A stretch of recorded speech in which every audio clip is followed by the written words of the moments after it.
धर्मांतरण के सीरियल खिलाड़ी। जी हां, इन लोगों के बारे में यही कहा जा सकता है। यूपी में पिछले कुछ दिनों में अवैध धर्मांतरण रैकेट के दो अलग अलग मामले सामने आए हैं। एक बलरामपुर के छांगुर गैंग और दूसरा आगरा से अब्दुल रहमान। बलरामपुर का छांगुर और उसका गैंग हो या आगरा का अब्दुल रहमान, दोनों मामलों में जैसे जैसे जांच आगे बढ़ रही है वैसे वैसे नए खुलासे हो रहे हैं और इन दोनों ही मामलों में कई राज्यों तक जाल पहुंच रहा है। छांगुर की बात की जाए तो उस गैंग में 7 लोग गिरफ्तार हो चुके हैं, तो वहीं अब्दुल रहमान समेत 12 लोगों की गिरफ्तारियां हो चुकी हैं। तो इस पूरे मामले में तफ्तीश तेजी से आगे बढ़ रही है। आगरा धर्मांतरण का मास्टरमाइंड माना जा रहा है अब्दुल रहमान। इसे लेकर कई बड़ी बातें सामने आ रही हैं। वो खुद अपना धर्म बदल चुका था, पूरा सिंडिकेट बताया जा रहा है। एक एक्सक्लूसिव रिपोर्ट में पूरी जानकारी आप तक पहुंचाते हैं। एक मामला सामने आया तो और मामले लगातार सामने आते गए। अब्दुल रहमान नाम का ये शख्स धर्मांतरण का मास्टरमाइंड माना जा रहा है। इसके तार यूपी से गोवा तक बताए जा रहे हैं, अंतर्राष्ट्रीय कनेक्शन भी बताए जा रहे हैं।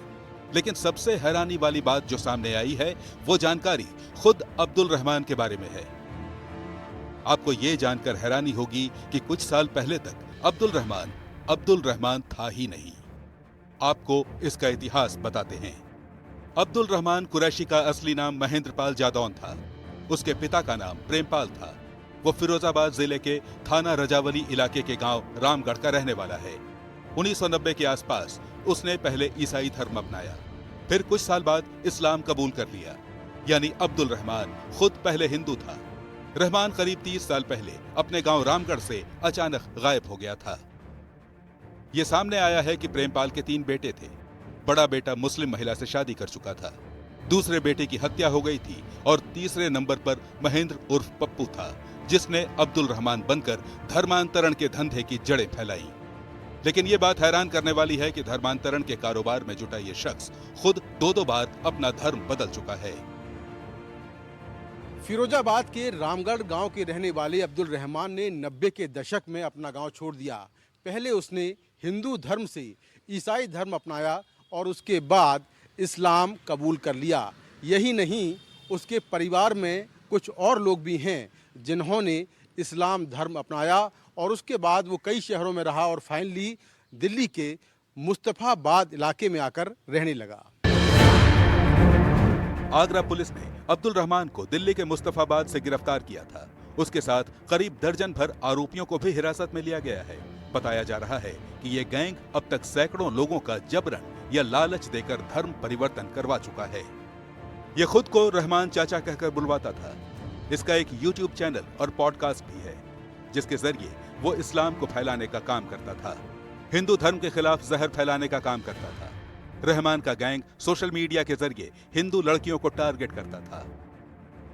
बताया जा रहा है कि रहमान के साथी टारगेट की गई लड़कियों के धार्मिक विश्वासों को तोड़ने का काम करते थे। यह भी कहा जा रहा है कि धर्मांतरण के लिए वो अपने साथियों को बाकायदा ट्रेनिंग देता था। अब्दुल रहमान का नेटवर्क पैन इंडिया था। पहले वो अपने गुरु कलीम सिद्दीकी के साथ मिलकर धर्मांतरण के गोरख धंधे में था, लेकिन जब 2021 में यूपी एसटीएफ ने दिल्ली के जामिया नगर से कलीम सिद्दीकी को गिरफ्तार कर लिया तो उसके सिंडिकेट का पूरा काम अब्दुल रहमान देखने लगा। जैसे जैसे जांच आगे बढ़ रही है वैसे वैसे नए खुलासे हो रहे हैं। ऐसा ही एक खुलासा हुआ है उस किताब के बारे में जिसके बारे में बताया जा रहा है कि वो अब्दुल रहमान ने लिखी थी। ये किताब आगरा पुलिस के हाथ लगी है। अब्दुल रहमान की किताब में क्या क्या है ये भी आपको बताते हैं। किताब पर अब्दुल रहमान का नाम लिखा है। किताब में धर्म परिवर्तन को बढ़ावा देने वाली बातें हैं। सभी का धर्म परिवर्तन हो जाए तो शांति, ऐसी बातें लिखी हैं। इंसान की लड़ाई सिर्फ भगवान से, ये भी उसी किताब में लिखा है। अब्दुल रहमान के यहाँ छापेमारी में पुलिस को कई धार्मिक किताबें मिली हैं। इन किताबों के जरिए लगातार धर्मांतरण करवाया जा रहा था। जिन लड़कियों का धर्मांतरण किया जा रहा था उन लड़कियों को ये किताबें पढ़वाई जाती थीं। इनमें कुछ किताबें कलीम सिद्दीकी ने लिखी हैं, कुछ अब्दुल रहमान ने और कुछ अन्य लोगों ने। बताया जा रहा है कि अब्दुल रहमान अलग अलग समय पर अलग अलग किताब देता था। ये भी सामने आ रहा है कि अब्दुल रहमान धर्म परिवर्तन कर चुकी लड़कियों की शादी भी उन्हीं लड़कों से करवाता था जिन्होंने धर्म परिवर्तन किया हो। ये भी सामने आया है कि अब्दुल रहमान की पत्नी और दोनों बेटों की पत्नियां भी पहले हिंदू थी, बाद में इन लोगों ने इस्लाम कबूल कर लिया। आगरा से मुकेश सिंह सेगर, एनडीटीवी इंडिया।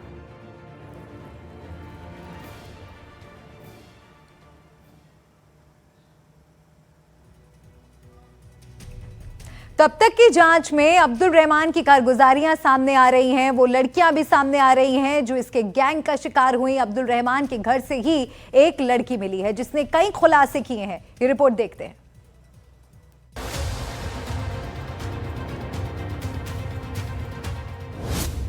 अब्दुल रहमान पर आरोप है कि वो और उसका गैंग हिंदू लड़कियों का ब्रेन वॉश करता था, उनका धर्म बदलवाता था, शादी करवाता था।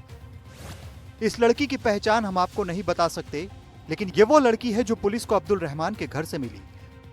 बताया जा रहा है कि करीब 6 महीने पहले इसका पति इसे यहाँ छोड़ गया था। ये काफी डरी सहमी लग रही थी। घर में इसने क्या कहा, ये हम आपको सुनाते हैं। हिंदू हो आप? नहीं, मैं मुसलमान हूँ। आप मुसलमान हो। इससे पहले क्या थी? इससे पहले हिंदू थी आप। तो कब आप मुसलमान हुई? मैं तो 2021 में। 2021 में हुई। तो यहाँ पे किसके यहाँ रह रही हो आप? अब्दुल रहमान। अब्दुल रहमान का घर है। अब्दुल रहमान के यहाँ कब से रह रही हो आप? मैं तो फरवरी से हूँ। यहाँ आपको कौन छोड़ के गया था? हाँ, मैंने जुनैद छोड़ दिया। हैं? जुनैद कौन है? अभी निकाह किया था। जी? हस्बैंड है। अब्दुल रहमान के घर में मिली इस लड़की ने बताया कि 6 महीने से वो यहाँ रह रही है। उसका पति यहाँ छोड़ गया। जब वो पुलिस स्टेशन पहुंची तो उसने और खुलकर बात की। बातचीत में पता चला कि ये हरियाणा में रोहतक जिले के एक गांव की है। वो किसी जुनैद नाम के लड़के के साथ मतलब प्रेम जाल में उन्होंने मुझे फंसा लिया था। उसके बाद यहाँ आके मेरा अब्दुल रहमान जी के घर ला के उन्होंने मेरा ब्रेन वॉश किया। उसके बाद मेरा धर्म परिवर्तन करवाया। तो उस अब्दुल रहमान को जो है आगरा पुलिस भी ढूंढ रही थी और अब्दुल रहमान के घर जो मैं एक बंधक की तरह भी रह रही थी और मैं वहाँ से खुद को निकालना भी चाह रही थी। तो जब अब्दुल रहमान को पकड़ा गया तो मुझे भी वहाँ से लाया गया। तो मैं आगरा पुलिस का और योगी जी का मैं धन्यवाद करती हूँ कि मैं यहाँ से निकल गई। पीड़ित लड़की के पिता का क्या कहना है वो भी आपको सुनाते हैं। 7-8 महीने से गायब थी, नहीं मिल पाई। अब वो आगरा में मिली है। आगरा में मिली, दीपक सर सीबीसी सर के पास मिली है वो। और योगी जी सरकार का मैं तो बहुत बहुत धन्यवाद करता हूँ। वहीं अब्दुल रहमान के घर वालों ने इस मामले में सफाई दी थी। उसकी पत्नी का कहना है कि लड़के ने शादी कर ली लेकिन वो उसे लेकर ही नहीं जा रहा था। हमें कल ही पता चला कि ये 6 साल से इनका ताल्लुक था, लड़की का और इसका लड़के का। अब जब हमें पता चला तो हमने तो उस पर निकाह करा दिया। मतलब सही नहीं है ऐसा, निकाह करा के हमने बोल दिया उसे लेके चले जाओ। वो लेके नहीं जा रहा, 3 महीने हो गए। फिलहाल पुलिस हर मामले की पड़ताल कर रही है। अब्दुल रहमान और उसके गैंग की जांच में जो सामने आ रहा है वो कुछ और ही बता रहा है। माना जा रहा है कि उसके कनेक्शन पाकिस्तान समेत दूसरे देशों से भी हो सकते हैं। पुलिस अब मुख्य आरोपी रहमान के लैपटॉप की जांच कर रही है। कॉल डिटेल्स की भी जांच हो रही है। ये मामला कितना बड़ा है इसे इस बात से समझिए कि इसकी जांच के लिए आईबी, एनआईए और आरएडब्ल्यू की टीम आगरा में मौजूद है। आगरा धर्मांतरण केस में कई खुलासे हो रहे हैं। अब्दुल रहमान से जो पूछताछ हुई है उनमें अब तक क्या क्या बातें सामने आई हैं ये आपको बताते हैं। 50 से ज्यादा धर्मांतरण की बात को कबूला है। स्लीपर सेल की तरह छिप कर कराता था धर्मांतरण। 35 साल से धर्मांतरण के काम में जुटा हुआ था। नाबालिग लड़के लड़कियों को निशाना बनाता था। ब्रेन वॉश करने के लिए अपने लोगों को काम पर लगाता था। 18 साल का होने पर धर्म बदल मुसलमान बने लोगों से निकाह किया जाता था। निकाह के बाद लोगों का धर्मांतरण कराता था। जिन्हें पैसों की जरूरत वो होते थे निशाने पर। मोबाइल में मिले हैं कई व्हाट्सएप ग्रुप। किताबों के नाम पर व्हाट्सएप ऐप ग्रुप बनाए गए थे। व्हाट्सएप ग्रुप के जरिए होता था धर्मांतरण का काम। सिंडिकेट में उसके साथ कई लोगों की टीम मौजूद थी। सोशल मीडिया के जरिए भी शिकार बनाता था। घर से बरामद किताब सबूतों की जांच जारी।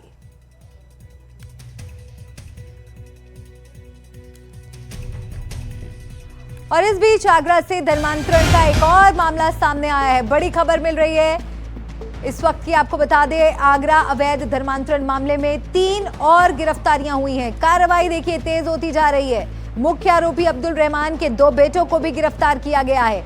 आगरा अवैध धर्मांतरण मामले में अब 3 गिरफ्तारियां हो चुकी हैं। इस पूरी तफ्तीश में कई बड़े खुलासे अब तक सामने आए हैं। किस तरह से लोगों का धर्मांतरण कराया जाता था, कैसे लोगों को टारगेट किया जाता था, कैसे लोगों के निकाह कराए जाते थे और फिर उनका धर्मांतरण किया जाता था, और कौन कौन इस पूरे षड्यंत्र में साथ देता था अब्दुल रहमान का, उन पर भी अब शिकंजा कस रहा है। मुख्य आरोपी अब्दुल रहमान के 2 बेटों को गिरफ्तार किया गया है। और मेरे सहयोगी पंकज झा फोन लाइन पर मेरे साथ जुड़ गए हैं। पंकज, और क्या नया अपडेट मिल रहा है इस मामले में?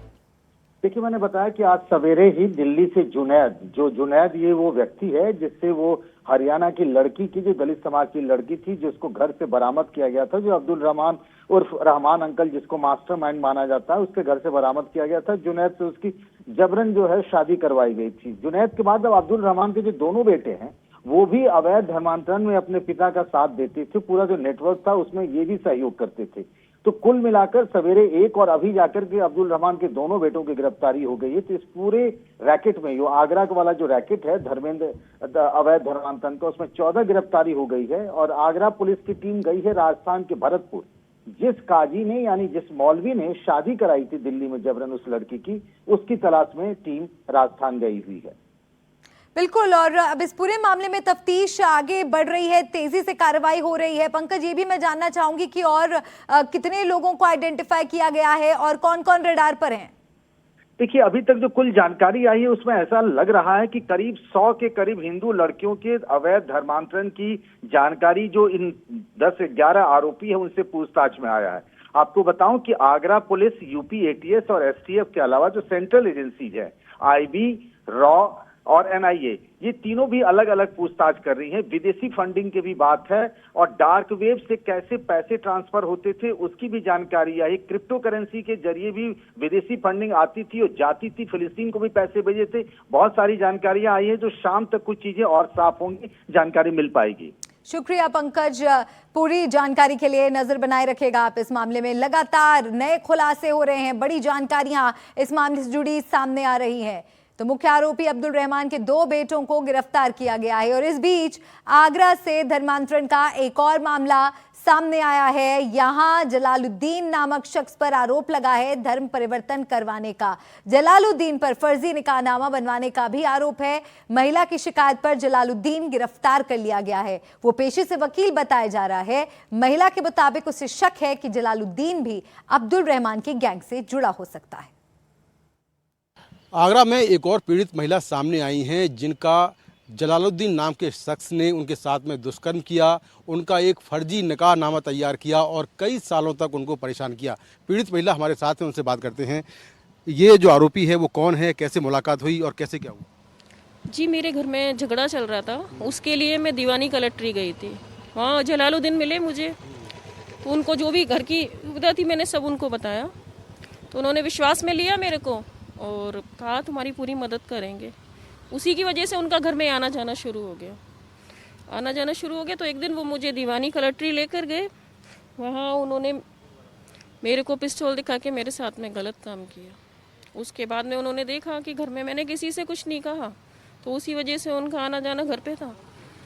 बस इसी का फ़ायदा उठा के उन्होंने वही सब मेरे घर पे करना शुरू कर दिया। क्या यही गलत काम मुझे, मतलब मेरे को नमाज पढ़वाना अपने साथ में, कलमा पढ़वाना, रोज़े रखवाना, और ये सब नहीं करना, तो उसकी वजह से वो मुझे मारते पीटते थे। जी। कब कंप्लेंट किया आपने? जी, मैंने इसका कंप्लेंट ये मार्च में अभी किया। क्या आपका जो धर्म परिवर्तन है वो भी कराया था उन्होंने? जी बिल्कुल। किस तरह से कराया? उन्होंने मेरे को, मैं पूजा वगैरह करती थी, वो सब उन्होंने मेरा छोड़वा दिया उनको। हाँ, उन्होंने कहा ये सब नहीं करना है। मैं मना करती थी, उसके बावजूद भी वो मुझे ये सब करवाते थे। जी, घर में ही मेरे मंदिर था, उन्होंने मेरे शिव जी को उठा के फेंक दिया। जी, और मेरे को कलमा पढ़वाते थे, अपने साथ में ही नमाज पढ़वाते थे। अगर मेरे को नहीं आती थी तो वो खुद मेरे को सिखाते थे कि इस तरह ऐसे करो। आपका निकाहनामा भी तैयार किया था? जी, वो भी फर्जी है। तो इसके लिए पुलिस देखे। अभी ये जो गैंग पकड़ा गया है पूरा धर्मांतरण को लेके, क्या आपको लगता है कि ये कनेक्टेड हैं आपस में लोग? जी मुझे लगता है इसकी पुलिस जांच करे, और ये जो मेरा निकाहनामा है इसकी भी जांच करे, इस मौलवी को भी पकड़े पुलिस, क्योंकि ये झूठा है।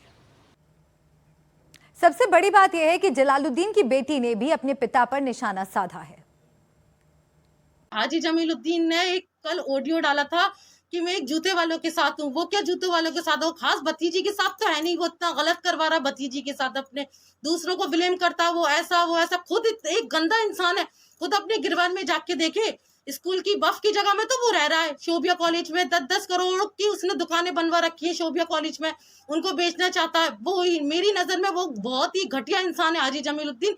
इज्जतदार नहीं, इज्जतदार होता मेरा घर का सारा सामान, मेरे जेठ को 3-3 बार वारदात करी उसने, इतनी खतरनाक तरीके से मारपीट करी। अगर खुदा का डर होता तो वो ऐसा नहीं करते। खुद 4-4 शादियां कर चुके हैं, 5-5 शादियां कर रहा है। अभी भी मेरे जलालुद्दीन बाप कहने में मुझे शर्म आ रही है। और बड़ी खबर आपको बता दें, यूपी के बलरामपुर में छांगुर मामले के बाद बीजेपी नेता का बयान सामने आया है। धर्मांतरण को लेकर बीजेपी नेता ने बड़ा दावा किया है। बीजेपी नेता शैलेंद्र सिंह शैलू ने कहा है धर्मांतरण के लिए नेपाल से मौलाना बुलाए जाते हैं। उन्होंने कहा कि पैसे का लालच देकर धर्मांतरण होता है। और बलरामपुर जिला प्रशासन पर गंभीर आरोप लगाते हुए उन्होंने कहा है कि शिकायत के बाद कोई कार्रवाई नहीं हुई। बीजेपी नेता ने कहा कि छांगुर भले ही गिरफ्तार हो गया है, लेकिन ऐसे मामले लगातार सामने आ रहे हैं। बलरामपुर जिला प्रशासन पर गंभीर आरोप यहां पर लगाया गया है। छांगुर मामले के बाद बीजेपी नेता का यह बयान सुनिए। धर्मांतरण के आरोपी छांगुर को लेकर के ईडी भी जांच कर रही है, यूपी एसटीएफ और यूपी एटीएस भी जांच कर रही है। इस बीच बीजेपी के वरिष्ठ नेता और बलरामपुर जिले की गैंसड़ी विधानसभा से विधायक रहे शैलेंद्र सिंह शैलू भी कुछ दावे कर रहे हैं। मेरे साथ शैलेंद्र साहब हैं। शैलू भाई, आप तो बलरामपुर ज़िले की गैंसड़ी विधानसभा से विधायक रहे। छांगुर के बारे में आप कितना जानते हैं और आप किस तरह का जो आरोप अभी लगा रहे हैं, जो चिट्ठी लिखी है उसमें क्या आरोप लगा? देखिए, छांगुर की बात नहीं है। हम लोगों के यहाँ जो नेपाल बॉर्डर पड़ता है लगभग पूरा अपना जरवा से लेकर के मतलब 50-60 किलोमीटर नेपाल बॉर्डर है विधानसभा हमारी। यहाँ पे आए दिन, इससे पहले भी हिंदू वाहिनी वाले थे और थे, कई बार हम लोगों ने इसका विरोध भी कराया।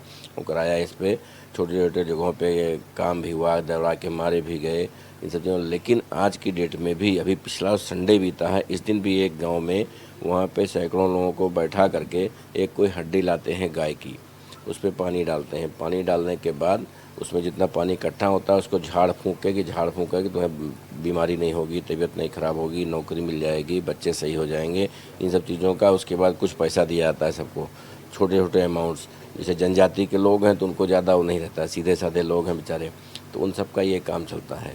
उसके बाद अन्य गाँव में भी इसी तरह के जो हमारे बॉर्डर पर रहा।